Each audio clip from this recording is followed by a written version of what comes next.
It's one of the most famous, and at the same time, one of the most controversial cases in ufology. Travis Walton is now a name that has become synonymous with the alien abduction phenomena, thanks to, in no small part, to the mass media attention his case received at the time. This profile was only raised further with the release of the 1993 movie Fire in the Sky, which chronicled the events surrounding his abduction. But for all those who believe Walton's story, there seem to be an equal number of people who doubt his authenticity, and both he and the other witnesses to the events that fateful night have come under personal attacks by those claiming they faked the whole thing as part of some money-making scheme. Walton's story has left researchers, skeptics, and law enforcement asking countless questions regarding their respective fields of interest. But the question everybody seems to want to know is just where was Travis Walton between November the 5th and November the 10th, 1975? Was he, as some have suggested, hiding out in a cabin or a tent deep in the forests of Arizona, waiting to re-emerge with tall tales of aliens? Or was he indeed carried away by some unknown force for reasons that still elude us? In this DD video, we're going to break down key points in the Travis Walton case. It's not our aim to prove Walton is telling the truth, nor are we here to suggest he's a liar. But until he or his colleagues come forward admitting it is a hoax, or some previously undiscovered evidence emerges that proves he is telling the truth, we are left with deciding for ourselves what we want to believe. So let's delve into the case of Travis Walton. November the 5th, 1975. The following account comes from Travis Walton and 6 of his co-workers who were with him the day his experience began. However, it must be pointed out that his co-workers can only account for the events up to when he claims to have been taken. As well as the 22-year-old Walton, the crew comprised of Mike Rogers, who was their boss and was a personal friend of Walton, Ken Peterson, John Glett, Steve Pierce, Alan Dallas, and Dwayne Smith. The 7 men were working as part of a timber stand improvement crew in the Apache-Sitgreaves National Forest near their hometown of Snowflake, Arizona. The contract was one of the most lucrative Rogers and his men had received from the Forest Service, but was behind schedule, and this put a great deal of pressure on them to work longer hours. When the men broke for the day just after 6 p.m, they climbed into their truck and started heading home when they saw a strange glow through the trees in the darkness. At first, the men thought that there was a fire burning in the woods, but as they drove near to investigate, they were shocked to find a large, silvery disc-shaped craft, approximately 8 feet wide and 20 feet high, hovering above a clearing. Shocked at the sight, Rogers hit the brakes, but before the truck had even stopped, an excited Walton had leapt from the cab and rushed towards the disc to get a closer look, despite pleas from his co-workers to come back. From the truck, Rogers and the remaining 5 men watched as a beam of blue light struck Walton, sending him careering about 10 feet through the air and landing on his back. In that moment, Rogers and the others were convinced the disc had killed Walton, and Rogers floored the gas pedal of the truck, fearing they would be next. Shortly after driving away, Rogers stopped the truck and convinced them that they could not just leave Walton there, dead or alive. They returned to the scene, but found no trace of the disc or Travis. Not knowing what else to do, they drove into town and decided they had no choice but to call the police. The investigation. After contacting the police, Rogers and the others were first questioned by a local deputy before they met with Sheriff Marlon Gillespie, who noted that the men were certainly disheveled and frightened. That night, the men led Sheriff and a handful of deputies back to the spot where they had said the object had been, but they failed to locate him or indeed any evidence of the disc. They returned to town and began organizing a larger search the next day. It was winter and temperatures in the mountains were known to plummet below zero, so there was indeed a degree of urgency to locate Walton quickly. Dogs and even helicopters were eventually used in the search, and it became one of the largest in Arizona state history, but again no evidence of Walton or the disc was found. As the search continued, Rogers and the others found themselves being questioned more and more by police, in a manner that indicated they suspected foul play. Even the police in the town, many of whom they had known their whole lives, were also beginning to mutter their suspicion. that they were hiding the truth that one of them, either intentionally or accidentally, had killed Walton, hidden his body, and then concocted the story of the UFO. Amidst the accusations, the Forest Service also terminated their contract and gave it to another crew. Given the seriousness of the situation and their extraordinary account of what happened that day, the police decided to bring in a polygraph expert named Cy Gilson to administer a lie detector test. In their initial questioning by police, the men seemed eager to take a polygraph test to prove what they were saying was true. However, as they began to suspect that they were now suspects, they began to fear that they were being set up, and so were reluctant to take the test, although they eventually agreed.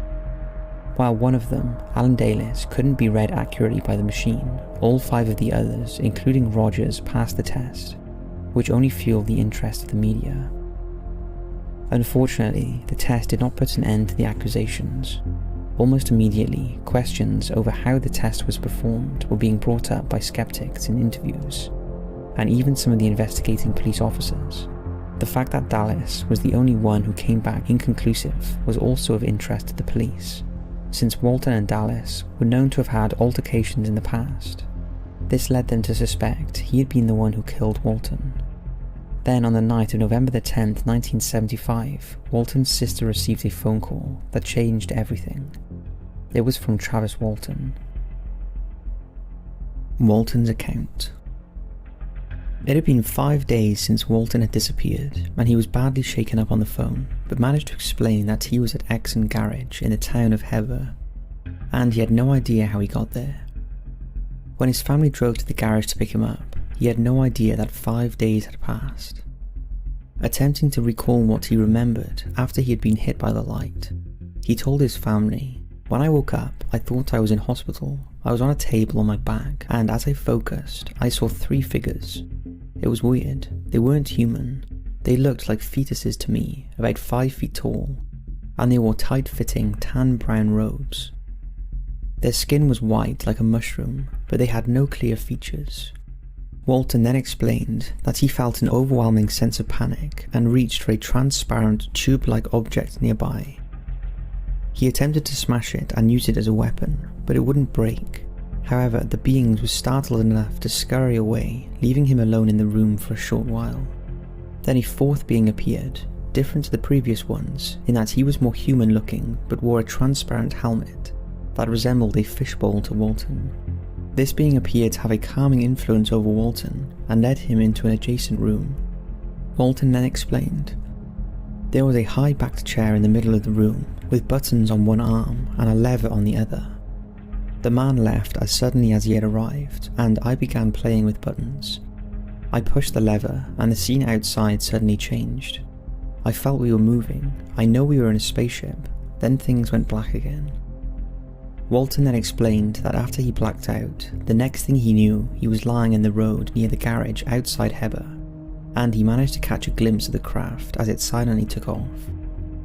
With the police being unable to charge any of them with any crimes, despite ongoing suspicion amongst their ranks that the men had faked the whole thing, they reluctantly closed the case. But researchers, journalists and skeptics hounded the men and swamped the town, much to the chagrin of the locals who vented their frustration on Rogers' crew. As for Walton, people who knew him reported a marked change in his behaviour after the incident, and was more withdrawn than before, but if any of them thought the whole affair was over, they were wrong. They were now on trial in the court of public opinion. Polygraph woes. A polygraph or lie detector works by recognizing physiological changes in the body due to a psychological stimuli experienced when humans feel or sense danger. The autonomous nervous system, when entering these stimuli, instigate the flight or fight response, resulting in the body undergoing physiological changes which the polygraph then detects. Because there is a risk to being uncovered, lies can trigger these responses which the machine detects.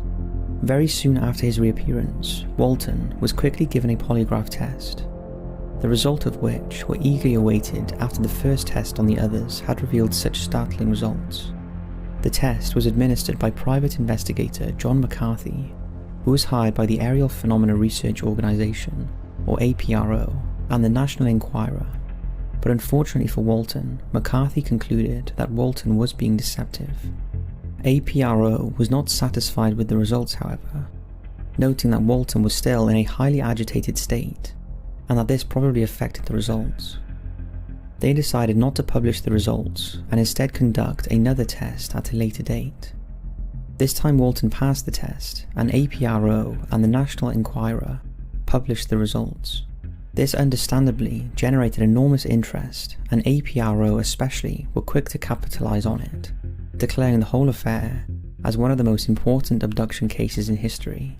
However, the publicity the case was generating also attracted the skeptics, and among those that descended on the small town of Snowflake was Philip Klass. Klass had developed quite a reputation amongst the UFO community, becoming known as the Sherlock Holmes of ufology for his forensics and determined approach to uncovering the truth. Later, Klass would be accused of effectively conducting a witch hunt to prove that the men were lying, especially when he uncovered the first failed test. He also accused Walton of using certain countermeasures such as controlling his breathing during the second test, and criticized the types of questions being asked. The polygraph test became crucial evidence for both sides of the argument, yet neither would be satisfied with the results. In 1993, Cy Gilson, who had conducted the first test on Rogers and the others, while Walton was missing, administered another test on Walton, Rogers and Dallas, whose results had been inconclusive originally. With the newer methods, all three men passed the test, but the critics again accused the questions of being designed to help the men pass. Science and skepticism writer Michael Shermer criticized Walton's claims, saying, "I think the polygraph is not a reliable determiner of truth. I think Travis Walton was not abducted by aliens. In both cases, the power of deception and self-deception is all we need to understand what really happened in 1975 and after." The case for it being a hoax. So, just why do Klass and other skeptics doubt Walton and his co-workers so vehemently? Klass himself put forward the theory that the entire thing was part of an elaborate plot to allow the 7 crew to get out of their contract with the Forest Service. As already stated, the men were behind schedule, and if they didn't meet the obligations of their contract, they would incur financial penalties. If this was the case, then they succeeded, since the Forest Service did indeed terminate their contract, which allowed them to walk away from the job without paying the penalty. They would also have an incredible story with which to then sell to tabloid newspapers in order to make up the money they had lost. And there is no denying that Walton and the others did profit from the whole affair.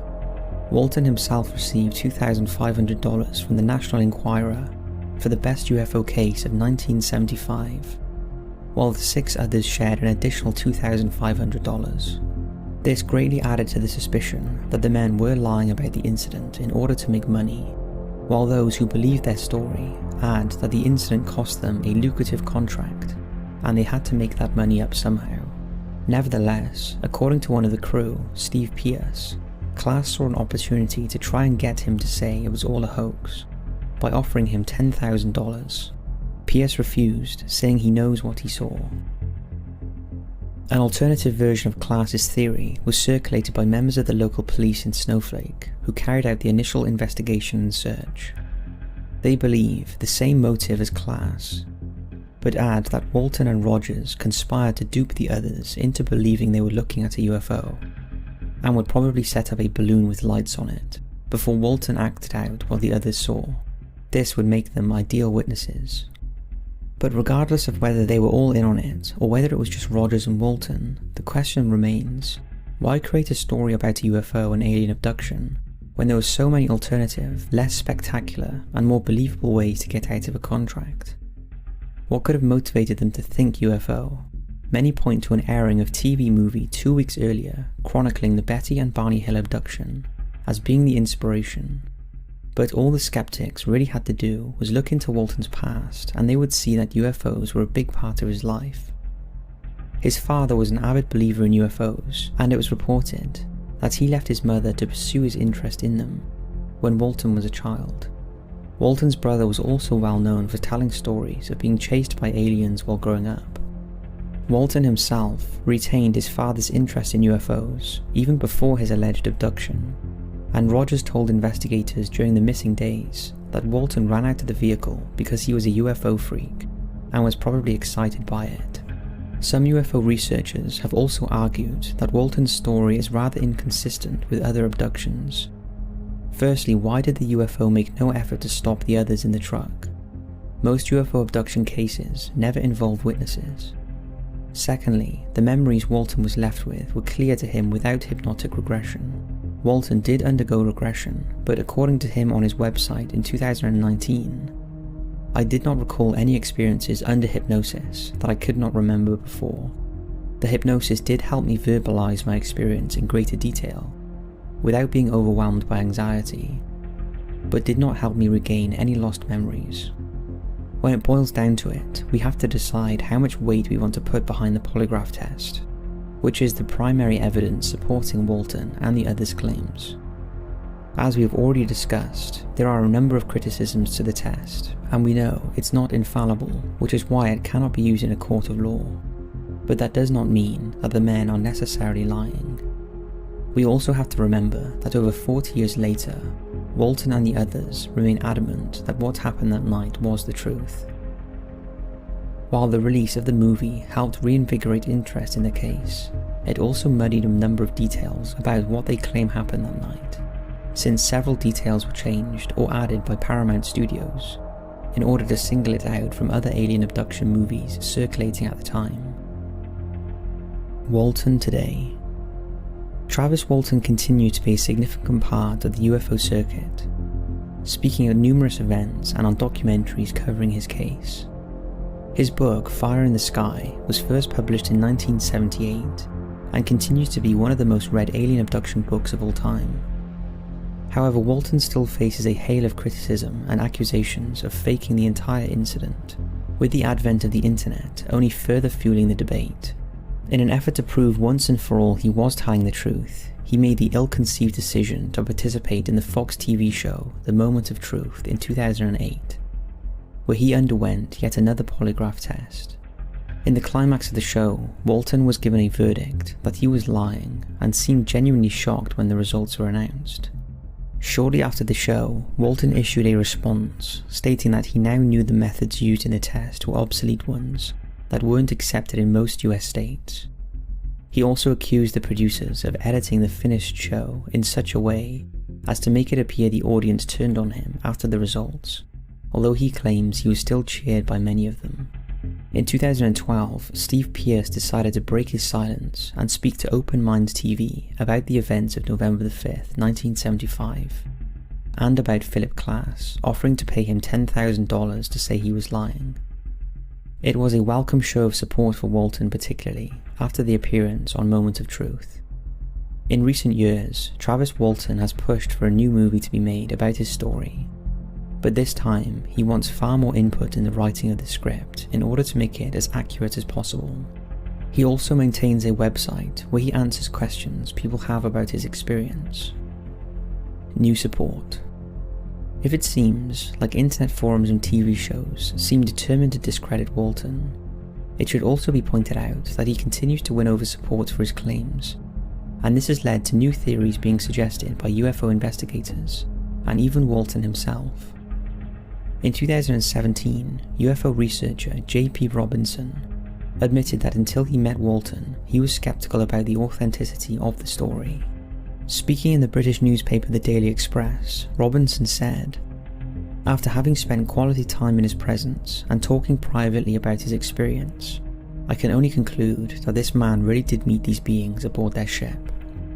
What wasn't clear before was the question of why would they zap him with that beam of light to begin with. It's all a bit too sci-fi for me." However, Robinson now believes this was not intentional. Travis was in the wrong place at the wrong time, and should never have been stood so close to such an incredible machine. He himself explains that he was just about to turn back to the truck seconds before being struck. It now seems that as the craft was preparing to take off into the night sky, it inadvertently knocked Travis for 6, killing him in the process. Yes, you read that right. Travis told me that he believes he was actually dead. So now we get to the real question, which so many people ask, why did they take him on board? Well, according to the man himself, they took him in order to save his life, and this they clearly succeeded in doing. Robinson finished by saying, "Travis Walton has made me believe again, or should I say know again, that we truly are in the midst of something remarkable, and it's only a matter of time before the bigger picture is revealed."